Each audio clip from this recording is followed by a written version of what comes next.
SNDP general secretary Vellappally നടേശന്റെ അധിക്ഷേപ പരാമർശങ്ങൾക്കെതിരെയാണ് SNDP കൊല്ലത്ത് ഇപ്പോൾ പ്രകടനം നടത്തുന്നത്. പ്രതിഷേധ പ്രകടനമാണ് നടത്തിക്കൊണ്ടിരിക്കുന്നത്. SNDP ആസ്ഥാനത്ത് നിന്ന് കൊല്ലത്തെ ആസ്ഥാനത്ത് നിന്ന് ആരംഭിച്ച പ്രതിഷേധ പ്രകടനം ഇപ്പോൾ കൊല്ലം ചിന്നക്കടയിലേക്ക് നീങ്ങുകയാണ്. SNDP ജനറൽ സെക്രട്ടറിയെ അധിക്ഷേപിക്കാൻ ഒരു ഘട്ടത്തിലും അനുവദിക്കില്ല. ശക്തമായ പ്രതിഷേധം ഇക്കാര്യത്തിൽ ഉയരും എന്നുള്ളതാണ് SNDPയുടെ പ്രവർത്തകർ തന്നെ ഇപ്പോൾ മുന്നോട്ട് വെക്കുന്ന ഏറ്റവും പ്രധാനപ്പെട്ട വാദങ്ങളിലൊന്ന്. യൂത്ത് ലീഗിനെതിരെ കടുത്ത വിമർശനങ്ങൾ കൂടി ഉന്നയിക്കുന്നുണ്ട്.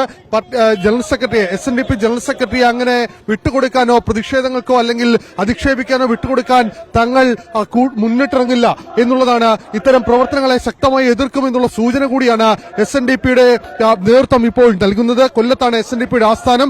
അവിടെയാണ് ഇത്തരത്തിൽ വലിയ രീതിയിലുള്ള പ്രതിഷേധം, യൂത്ത് ലീഗിനെതിരെയുള്ള പ്രതിഷേധം ഇപ്പോൾ നടത്തുന്നത്. SNDPയുടെ ഭാഗത്തു നിന്നുള്ള വലിയ പ്രതിഷേധമാണ് ഇപ്പോൾ ഉണ്ടാവുകയും ചെയ്യുന്നത്. വലിയ രീതിയിൽ ഈ പ്രതിഷേധം ഇപ്പോൾ തുടരുകയാണ്.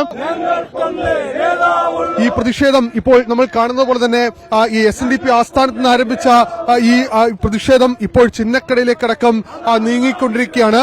വരും ദിവസങ്ങളിലും കടുത്ത പ്രതിഷേധം ഉണ്ടാകും എന്നുള്ളതാണ് SNDPയുടെ പ്രവർത്തകരടക്കം ഇപ്പോൾ മുന്നോട്ട് വെക്കുന്നത്. എന്തായാലും യൂത്ത് ലീഗിനെതിരെ കടുത്ത വിമർശനങ്ങൾ കൂടി SNDP ഉന്നയിക്കുകയും ചെയ്യുന്നുണ്ട്.